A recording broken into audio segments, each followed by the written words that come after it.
आदरणीय बंधुओं, माताओं व मेरी प्यारी बहनों, राधे राधे। आप सभी का हमारी YouTube चैनल जीवन की धारा पर बहुत बहुत स्वागत है।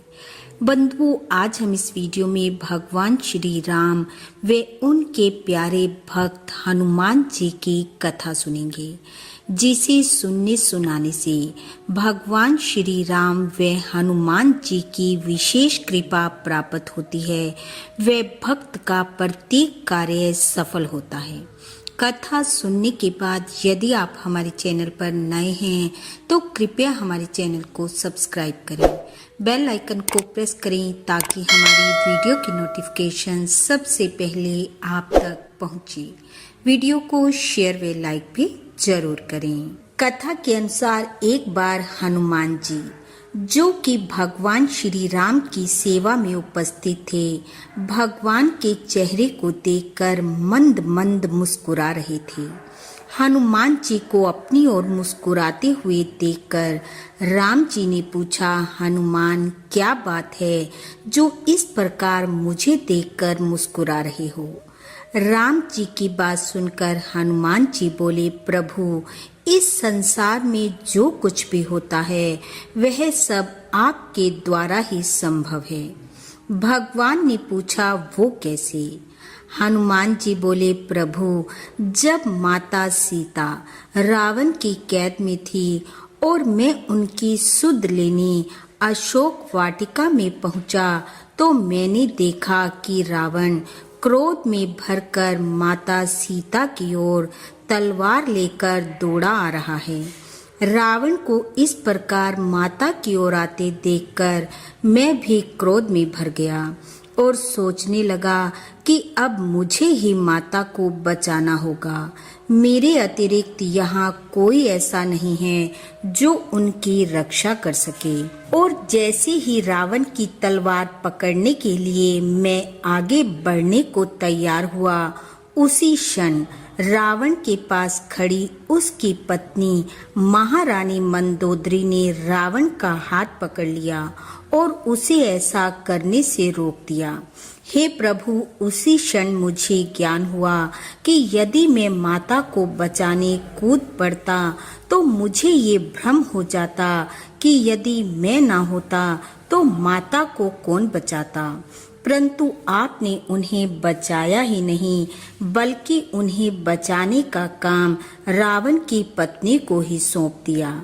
तब मैं समझ गया कि आप जिससे जो कार्य लेना चाहते हैं वह उसी से लेते हैं, किसी और का कोई महत्व नहीं होता। हनुमान जी बोले, प्रभु, इसी प्रकार वहाँ वृक्ष पर बैठे बैठे मैंने सुना कि त्रिजटा ने कहा कि लंका में एक वानर आएगा जो लंका को जलाएगा।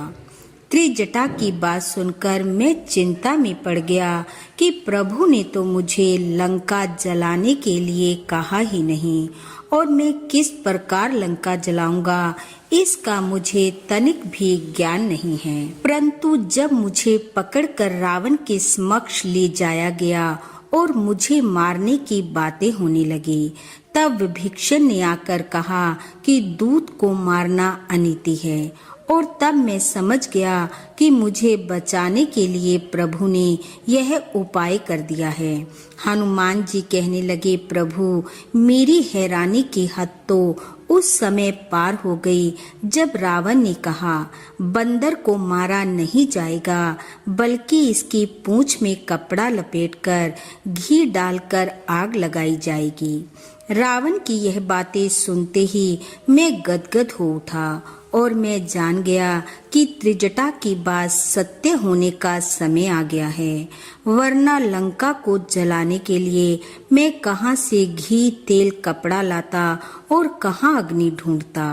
पर वह प्रबंध भी आपने रावण से ही करवा दिया और मेरे मन में उठ रहे सारे संशय और भ्रम को आपने दूर कर दिया। हनुमान जी कहने लगे, हे प्रभु, इस संसार में जिसके जो भी कार्य होते हैं और जिसके द्वारा वह कार्य सफल होने होते हैं वह सब आप ही निर्धारित करते हैं, इसमें कोई संदेह नहीं है।